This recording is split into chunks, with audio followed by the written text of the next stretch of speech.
Dandruff, dry hair, hair thinning problem, hair growth slow होना और इसके साथ साथ हेयर थिकनेस कम होना, hair falling, hair loss, hair dry. तो ये सब बहुत सारी प्रॉब्लम है फ्रेंड्स, जो कि ये कॉमन प्रॉब्लम मानी जाती है हेयर की। और ये सब हमारे कॉमन जो रूटीन होते हैं, ये रूटीन का मैनेजमेंट प्रॉपर ना होने की वजह से ये प्रॉब्लम आती है।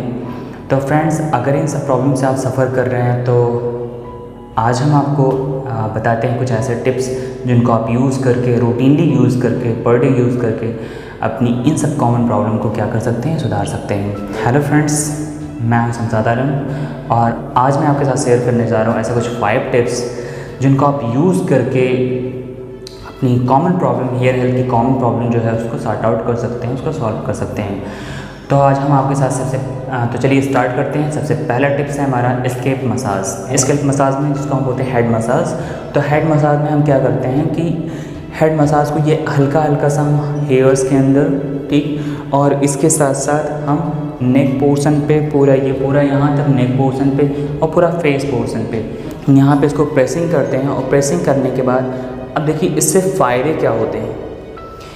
इससे फ़ायदे ये होते हैं कि जो ब्लड सर्कुलेशन होता है वो ब्लड सर्कुलेशन इंक्रीज कर जाता है और इंक्रीज करने के बाद जो हेयर फॉल के सेल्स हैं उनको ऑक्सीजन और न्यूट्रिएंट प्रॉपर अमाउंट में मिलने लगता है। और इसके साथ साथ जो पर्टिकुलर हेयर फॉल के सेल्स हैं वो एक्टिव हो जाती हैं और एक्टिव होने के बाद वो उस न्यूट्रिएंट को, ऑक्सीजन को यूटिलाइज करके लगातार केराटिन प्रोटीन बनाती हैं। और वो केराटिन प्रोटीन वहाँ पे हेयर ग्रोथ के लिए, तो फ्रेंड्स अगर प्रॉब्लम है हेयर थिनिंग की तो भी हेयर थिक हो जाता है वहाँ पे। जो डैंड्रफ की प्रॉब्लम्स है और हेयर लॉस की प्रॉब्लम है, हेयर फॉलिंग की प्रॉब्लम है, वो काफ़ी हद तक दूर हो जाती है। और इसके साथ साथ स्कैल्प मसाज के एक और फ़ायदे, जो सबसे बेस्ट फ़ायदे हैं, अगर हम लॉन्ग टाइम तक इसको करते हैं तो जिस पोर्शन में हेयर्स बिल्कुल स्टॉप कर चुके हैं या हम कह सकते हैं वहाँ पे ग्रो नहीं हो रहे हैं, काफ़ी ज़्यादा कम ग्रो हो रहे हैं, ठीक, तो वहाँ पे फिर से वो क्या हो सकता है, रिवाइव होकर के फिर से वो रीग्रो हो सकते हैं, फिर से वो मतलब फिर से ग्रो होना शुरू हो जाएंगे, फिर से इनमें ग्रोइंग आ जाएगी।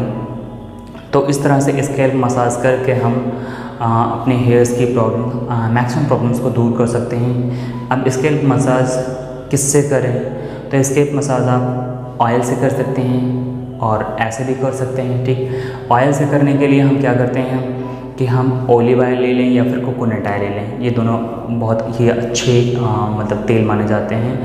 और ये ऑयल जो होते हैं, जैसे अगर हम बात करें इसकी प्रॉपर्टी के बारे में बात करें तो जो ऑलिव ऑयल होता है इसमें एंटीऑक्सीडेंट प्रॉपर्टी और मॉइस्चराइजिंग प्रॉपर्टी काफ़ी अच्छी होती है। और जो हमारा कोकोनट ऑयल है इसमें फैटी एसिड कंपोनेंट ज़्यादा पाए जाते हैं और इसके साथ मॉइस्चराइजिंग कैपेबिलिटी भी इसकी अच्छी पाई जाती है। तो इस तरह से इसको हम यूज़ करके, ख़ासकर जैसे हम नहाने से पहले अगर हम इसको यूज़ कर रहे हैं, नहाने के पहले हम इस ऑयल को यूज़ कर रहे हैं तो हमें 1 घंटे तक वेट करना पड़ेगा। तो इसको करेंगे कैसे कि हल्का सा 2 स्पून हम ले लेते हैं ऑलिव ऑयल और उसके बाद उसको हाथों में लगा करके हल्का हल्का सा, और उसके बाद बालों के अंदर उसको रब कर लेते हैं अच्छे से। और उसके बाद हाँ, अगर जिसके हेयर काफ़ी ज़्यादा ऑयली हैं तो इसको हम हफ्ते में 1 बार हम ऑयलिंग करें, बार बार ऑयलिंग ना करें। या फिर अगर ऑयली हैं तो हम रूट पे ना लगा करके ये हम इसके ऊपर जो पर्टिकुलर एरिया होते हैं, जितने सारे रूट को छोड़ करके हम पूरे एरिया में लगा लें। अगर मेल और फीमेल कोई भी लगा सकते हैं, ठीक। तो यहाँ पे क्या है कि लगाने के बाद अब उसके बाद स्कैल्प मसाज करेंगे तो वहाँ पे ब्लड सर्कुलेशन ऑटोमेटिकली इंक्रीज हो जाता है। और उसके बाद इसको करने से जो पर्टिकुलर हमारे वेस्ट हैं, जो हेयर फॉलिकल्स के अंदर हैं, वो डिटॉक्सिफाई हो जाते हैं और हेयर की जो नेचुरल साइकिल है, हेयर ग्रोथ की नेचुरल साइकिल, वो फिर से रिस्टार्ट हो जाती है और लगातार फिर से वो कंटिन्यूस केराटिन प्रोटीन बना करके हेयर ग्रोथ कंप्लीट करने में काफ़ी ज़्यादा इंपॉर्टेंट रोल अदा करती है। नेक्स्ट हम देखते हैं कि अगर हमने स्कैल्प मसाज कर लिया, स्कैल्प मसाज करने के बाद अब देखिए इसकी, अभी तो हमने जान लिया कि हेयर ग्रोथ में इसके सबसे ज़्यादा फ़ायदे हैं, हेयर ग्रोथ में, हेयर रिग्रो में, और हेयर फॉलिंग अगर हो रही तो ये भी प्रॉब्लम सॉल्व हो सकती है। इसके साथ साथ हमारे स्ट्रेस भी काफ़ी ज़्यादा कम हो सकते हैं और हमारी मेमोरी भी इंक्रीज कर सकती है। ठीक, तो इस तरह से स्कैल्प मसाज से काफ़ी ज़्यादा फ़ायदे हैं। नेक्स्ट उसके बाद हम देखते हैं कि स्कैल्प मसाज करने के बाद हमें करना क्या है। स्कैल्प मसाज करने के बाद जो हमारे हेयर्स होते हैं काफ़ी ज़्यादा आपस में एक दूसरे से फंस जाते हैं। थोड़ा सा हम हल्के हाथों से करें, बट हल्के हाथों से करने के बावजूद भी क्या होते हैं, काफ़ी ज़्यादा फंस जाते हैं एक दूसरों में। तो ये हम प्लास्टिक का कॉम्ब ना यूज़ करें। प्लास्टिक का कॉम्ब अगर यूज़ करते हैं तो इससे हमारे हेयर्स काफ़ी ज़्यादा ब्रेकआउट हो सकते हैं, टूट सकते हैं, और इसलिए हम वुड कॉम्ब यूज़ करें। तो वुड कॉम्ब यूज़ करने के लिए हम वुड कॉम्ब यूज़ करें हम, तो वुड कॉम्ब को हम हल्का हल्का सा पहले हेयर्स को इधर उधर हटा लें, पहले हेयर्स को अच्छे तरीके से हाथ से, फिर उसका वुड कॉम्ब से हल्के हल्के हाथों से उसको कर लें और उसको बिल्कुल सेपरेट कर लें बालों को। फिर उसके बाद हम दूसरा स्टेप हम आपको बताने जा रहे हैं, दूसरा टिप्स, और वो है वॉशिंग। वॉशिंग भी काफ़ी ज़्यादा इंपॉर्टेंट होता है। वॉशिंग हम करते किस लिए हैं, क्योंकि जो हमारे हेयर्स में जो ऑयलीनेस है, ग्रीसीनेस है, और इसके साथ बैक्टीरियल है, फंगाई है, तो ये सब जितने सारे अनवांटेड पार्टिकल्स हैं, ठीक, अनवांटेड मैटर हैं, ठीक, तो इन सबको रिमूव करने के लिए हम क्या करते हैं, हम वॉशिंग करते हैं, हेयर वॉशिंग। तो हेयर वॉशिंग भी हमारे हेयर्स के लिए काफ़ी ज़्यादा इम्पॉर्टेंट होता है। और जब ये ईज़िली मतलब जो क्लीन हो जाते हैं ये सब, तो हमारे हेयर फॉलिकल सेल्स वहाँ पे फुली एक्टिव हो जाते हैं, और इसके साथ साथ फिर से वो रिग्रो मतलब काफ़ी अच्छे से ग्रो करने लगते हैं। तो अब यहाँ पे देखिए कि वॉशिंग हम कैसे करेंगे और कितनी बार करेंगे। तो कैसे करने के लिए हम शैम्पू, कोई अच्छे शैम्पू हम यूज़ कर सकते हैं, किसी भी कंपनी का ले सकते हैं, कोई अच्छी जो नेचुरल हो, जो हर्बल टाइप का हो, वहाँ से हम ले करके, और उसके बाद हम हेयर्स पे अच्छे से लगा लें, और लगाने के बाद देन फर्दर उसको हम क्या करें कि अच्छे से धुल लें, और धुलने के बाद हम कंडीशनर यूज़ कर लें।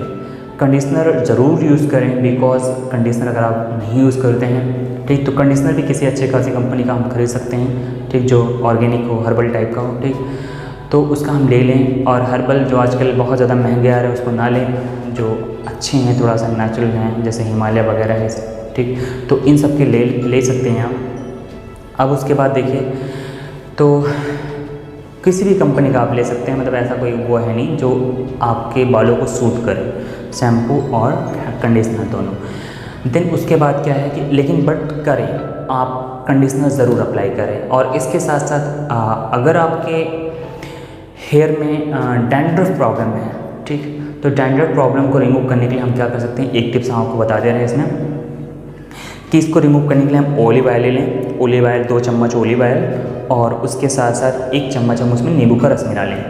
तो नींबू का जूस जो मिलाएंगे उसको अच्छे से मिला लें, मिक्स कर लें, और मिक्स करने के बाद हम उसको हेयर रूट के चारों तरफ अच्छे से लगा लें। उसको ऐसे से बालों को करके, ऐसे बालों को करके अच्छे से लगा लें चारों तरफ पूरे हेयर से, ठीक।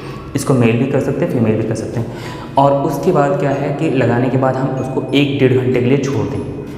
1-1.5 घंटे छोड़ने के बाद फिर उसको हम वॉश कर लें अच्छे से शैम्पू से, और उसके बाद अब वहाँ पे कंडीशन करने की कोई ज़रूरत नहीं है, बिकॉज जो हमारा ऑलिव ऑयल है वो काफ़ी ज़्यादा मॉइस्चराइज कर देता है हमारे हेयर्स को, और वहाँ पे अब उसको मतलब फिर से मॉइस्चराइज़ करने की ज़रूरत नहीं है। तो वॉशिंग से काफ़ी ज़्यादा जो हमारे प्रॉब्लम से काफ़ी ज़्यादा सॉल्व हो जाती है, और हमारे हेयर्स शाइनी रहते हैं, सिल्की रहते हैं, ठीक, और हेल्दी रहते हैं। तो नेक्स्ट हम टिप्स आपको बताने जा रहे हैं। नेक्स्ट टिप्स है वो है न्यूट्रिएंट्स। जो हम न्यूट्रिएंट्स यूज़ करते हैं, न्यूट्रिएंट्स भी काफ़ी ज़्यादा हमारे लिए इम्पोर्टेंट है। जैसे हम हर रोज़ के जो फूड हम यूटिलाइज़ करते हैं उसमें कार्बोहाइड्रेट, फैट और प्रोटीन, ये थोड़ा कार्बोहाइड्रेट और फैट थोड़ा ज़्यादा होता है, बट प्रोटीन का अमाउंट थोड़ा कम होता है, ठीक। उसके अलावा थोड़े बहुत हम आयरन और जिंक और मिनरल्स वगैरह भी ले लेते हैं, विटामिन वगैरह ले लेते हैं, बट उतना इनफ अमाउंट में हम इनटेक नहीं कर पाते हैं। एक तो सबसे कमी होती है, सबसे बड़ी चीज़ की ये कमी होती है कि हमारी बॉडी की जो इनटेक कैपेसिटी है वो हमने विदाउट एक्सरसाइज कम बना के रखी है। और दूसरी जो प्रॉब्लम होती है कि हम कम लेते ही हैं न्यूट्रिशन, ठीक। तो इसमें क्या होता है कि न्यूट्रिशन में अगर हम इसको कुछ इम्पॉर्टेंट जो माइक्रो न्यूट्रिएंट्स हैं, जैसे विटामिन्स हैं, आयरन है, जिंक है, और पर्टिकुलर हमारा प्रोटीन है, तो ये सभी अगर हम नहीं ले पा रहे हैं, ठीक, तो ये सब इन सब की वजह से हमारे हेयर्स क्या हो जाएंगे, काफ़ी ज़्यादा वीक हो सकते हैं, काफ़ी ज़्यादा वीक हो जाते हैं, ठीक। तो जैसे देखिए कि अभी क्या कौन कौन से माइक्रो न्यूट्रिएंट्स हमारे लिए ज़रूरी हैं। तो vitamin A, vitamin B, vitamin C, vitamin E, तो विटामिन ए अगर आपके ड्राई हेयर्स हैं तो विटामिन आप यूज़ करें, वहाँ पे हेयर फॉलिकल्स के थ्रू क्या होगा, सीबम बनेगा और वो सीबम आपके हेयर्स को काफ़ी ज़्यादा मॉइस्चराइज करेगा। विटामिन बी अगर आपकी हेयर ग्रोथ नहीं प्रॉपर हो रही है और हेयर ग्रोथ और इसके साथ साथ हेयर थिनिंग प्रॉब्लम है और या बाल टूट कर गिर रहे हैं या हेयर लॉस हो रहा है तो वहाँ पे बायोटिन आप यूज़ करके अब इन सब की प्रॉब्लम से सॉर्ट आउट कर सकते हैं। ठीक, नेक्स्ट है विटामिन सी। अगर आपके बाल टूट रहे हैं, ठीक, तो यहाँ पे और आपके हेयर फॉलिकल्स के अंदर पर्टिकुलर पॉइजनस मैटर ज़्यादा हैं, ठीक, तो इसको डिटॉक्सिफाई करने के लिए हेयर फॉलिकल्स के अंदर जो टॉक्सिक कंपोनेंट है उसको डिटॉक्सिफाई करने के लिए विटामिन सी बहुत ही ज़्यादा इंपॉर्टेंट होता है और विटामिन ई ये भी एज अ डिटॉक्सिफिकेशन का वर्क करता है। नेक्स्ट हम बात करते हैं आयरन और जिंक। तो आयरन और जिंक ये सब कोलेजन प्रोटीन या हम कह सकते हैं कोलेजन प्रोटीन बनाने में हेल्प करती हैं और ये कोलेजन प्रोटीन मिल करके फिर फाइनली वहाँ पे केराटिन प्रोटीन बनाने में हेल्प करते हैं। नेक्स्ट हम बात करते हैं प्रोटीन्स की। तो ये प्रोटीन्स भी क्या होते हैं, प्रोटीन भी काफ़ी ज़्यादा इंपॉर्टेंट हो, जितने वहाँ पे फाइबर्स बनते हैं जो केराटिन प्रोटीन होते हैं वो फाइबर्स बनने में इन प्रोटीन्स का ही मैक्सिमम रोल होता है। तो यहाँ पे हम प्रोटीन को ज़्यादा अमाउंट में यूज़ करें कंपेरिजन टू फैट। ठीक, कार्बोहाइड्रेट तो यूज़ करते ही हैं लेकिन फैट से कहीं ज़्यादा हम यूज़ करें प्रोटीन्स और प्रोटीन्स का अमाउंट ज़्यादा होना चाहिए हमारे फूड में और साथ साथ विटामिन्स और मिनरल्स वगैरह, कुछ मिनरल्स जो हमने बताया आपको। तो ये सब आर्टिफिशियली भी मंगवा सकते हैं और बाकी एज अ फूड कुछ फ्रूट्स, कुछ नट्स, कुछ सीरियल्स में प्रेजेंट होते हैं। चलिए नेक्स्ट हम टिप्स आपके साथ शेयर करने जा रहे हैं। एक्सरसाइज भी काफ़ी ज़्यादा इम्पॉर्टेंट होता है हमारे हेयर हेल्थ के लिए, हमारे बॉडी हेल्थ के लिए, ओवरऑल हेल्थ के लिए। तो खासकर हम बात कर रहे हैं आज यहाँ पे हेयर की। तो हेयर के लिए हम क्या करते हैं, जैसे हम कुछ एक्सरसाइज कर सकते हैं, जैसे जॉगिंग कर सकते हैं, स्कैल्प मसाज कर सकते हैं, नेक मसाज कर सकते हैं, फेस मसाज कर सकते हैं और उसके साथ साथ ब्रीदिंग, सांस को लेना छोड़ना, ये सब कर सकते हैं। और इसके साथ साथ सिर को नीचे करके पैर को ऊपर करके, ठीक, और जिस तरह से हम नमाज़ पढ़ते हैं उस तरह से भी एक एक्सरसाइज कर सकते हैं हम। ठीक, तो इन सब प्रॉब्लम से क्या होता है, इन सब एक्सरसाइज से क्या होता है कि जो हमारे ब्लड सर्कुलेशन है वो ब्लड सर्कुलेशन काफ़ी ज़्यादा इम्प्रूव होता है, काफ़ी ज़्यादा राइज करता है। तो इससे हमारे हेयर फॉलिकल्स को न्यूट्रिएंट और इसके साथ साथ ऑक्सीजन काफ़ी अमाउंट में मिलता है और उसको यूटिलाइज करके लगातार हेयर ग्रोथ होती है। और इसके साथ साथ जो हमारे इंटरनल बॉडी मेटाबॉलिज्म है वो इंटरनल मेटाबॉलिज्म क्या होती है कि बहुत ज़्यादा अच्छी हो जाती है, बहुत ज़्यादा बेहतर हो जाती है। और इसके साथ साथ जो एक्सरसाइज करने से जो हमारी बॉडी की इनटेक कैपेसिटी है, यानी जो भी हम न्यूट्रिएंट यूटिलाइज करते हैं वो उसको एब्जॉर्ब करने की जो कैपेबिलिटी है वो काफ़ी ज़्यादा बढ़ जाती है और बढ़ने की वजह से हमारे जो मैक्सिमम प्रॉब्लम्स हैं वो काफ़ी ज़्यादा क्या होते हैं, सॉर्ट आउट हो जाते हैं। यानी जब मैक्सिमम अमाउंट में न्यूट्रिएंट एब्जॉर्ब होंगे तो यूटिलाइज भी होंगे, जब यूटिलाइज होंगे तो हेयर ग्रोथ अच्छा खासा होगा। नेक्स्ट हम देख लेते हैं यहाँ पे कि नेक्स्ट लास्ट टिप जो है रिड्यूस स्ट्रेस।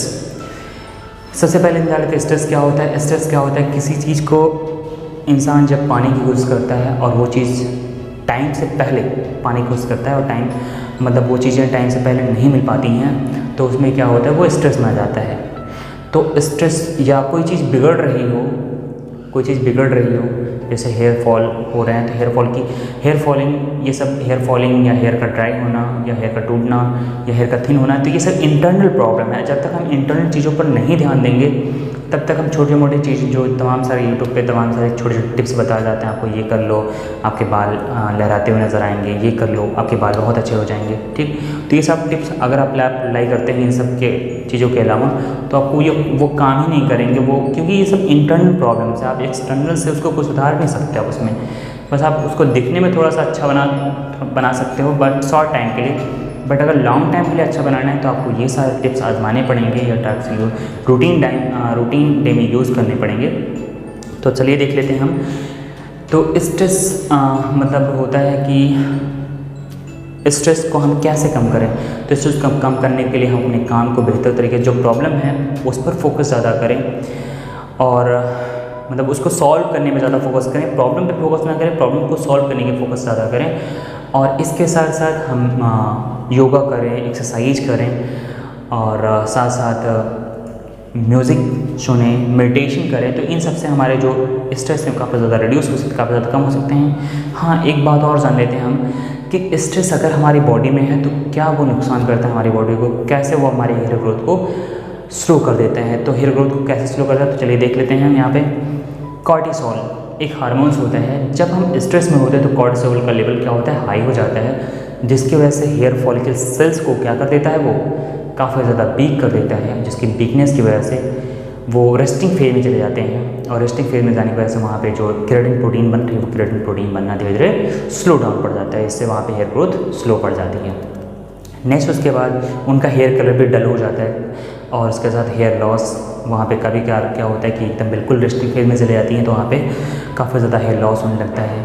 और दूसरा क्या है, दूसरा इफेक्ट क्या पड़ता है कि मतलब जो हमारा सेक्स हार्मोन जिसको बोलते हैं टेस्टोस्टेरोन और DHEAS हार्मोन्स, तो ये दोनों के दोनों हार्मोन्स इनका भी लेवल राइज कर जाता है जब हम लॉन्ग टाइम तक स्ट्रेस में होते हैं, यानी क्रोनिक स्ट्रेस जिसको हम बोलते हैं। तो क्रोनिक स्ट्रेस में जो हमारा पर्टिकुलर टेस्टोस्टेरोन हार्मोन्स है और DHEAS हार्मोन्स है, तो ये दोनों हार्मोन्स क्या होते हैं, इनका लेवल राइज कर जाता है। और लेवल राइज करने की वजह से वहाँ पे जो हेयर्स हैं वो हेयर काफ़ी ज़्यादा ग्रीसी, काफ़ी ज़्यादा ऑयली, काफ़ी ज़्यादा स्टिकी हो जाते हैं, जिसकी वजह से हम जब उसको झाड़ते हैं तो काफ़ी ज़्यादा हमारे हेयर लॉस हो जाते हैं, काफ़ी ज़्यादा हेयर टूट जाते हैं, वहाँ पे ब्रेकआउट हो जाते हैं। और उसके साथ साथ जो है जो हमारे प्रीमेच्योर हेयर फॉलिकल सेल्स हैं वो भी सेट ऑफ यानी गिरने लगते हैं, काफ़ी ज़्यादा वीक हो जाते हैं। ठीक, तो अगर हमें इन सब प्रॉब्लम से छुटकारा पाना है, इसको हटाना है, तो हम स्ट्रेस क्या करेंगे, काफ़ी ज़्यादा कम करेंगे। और इसको रिड्यूस करने को, स्ट्रेस तो हम पूरा ख़त्म नहीं कर सकते क्योंकि ये इंसानी फितरत होती है, तो इसलिए इसको हम काफ़ी ज़्यादा रिड्यूस कर सकते हैं अपने काम पे फोकस करके। ठीक, तो फ्रेंड्स ये सब स्कैल्प मसाज, वॉशिंग, न्यूट्रिएंट्स और एक्सरसाइज और इसके साथ साथ रिड्यूस स्ट्रेस, ये 5 स्टेप्स आप यूज़ करके या 5 टिप्स आप यूज़ करके आप मैक्सिमम प्रॉब्लम्स को क्या कर सकते हैं, अपनी हेयर या अपनी और अदर हेल्थ की प्रॉब्लम्स को क्या कर सकते हैं, काफ़ी ज़्यादा सॉर्ट आउट कर सकते हैं, काफ़ी ज़्यादा रिड्यूस कर सकते हैं। और उसके बाद आप जो भी टिप्स यूज़ करेंगे वो काफ़ी ज़्यादा फ़ायदेमंद होगी। लेकिन अगर आप इंटरनल चीज़ों, इन चीज़ों पर ध्यान अगर नहीं देंगे तो आप बाहर की चीज़ों को कुछ भी करेंगे, कुछ भी A to Z हम कर रहे हैं, कुछ भी करेंगे, आपकी प्रॉब्लम्स दूर नहीं हो सकती। तो बेहतर है, यही है फ्रेंड्स, कि आप इसको यूज़ करें और आप उसको यूज़ करके बताएं। आप हमें कमेंट बॉक्स में बताएं कि आपने यूज़ करने के बाद आपको कैसा फील हो रहा है, कैसा महसूस हो रहा है, कि आपको कुछ आपकी प्रॉब्लम सॉर्ट आउट हो रही है कि नहीं हो रही है। तो फ्रेंड्स आज यहीं तक, नेक्स्ट वीडियो में मिलते हैं, तब तक के लिए थैंक यू सो मच।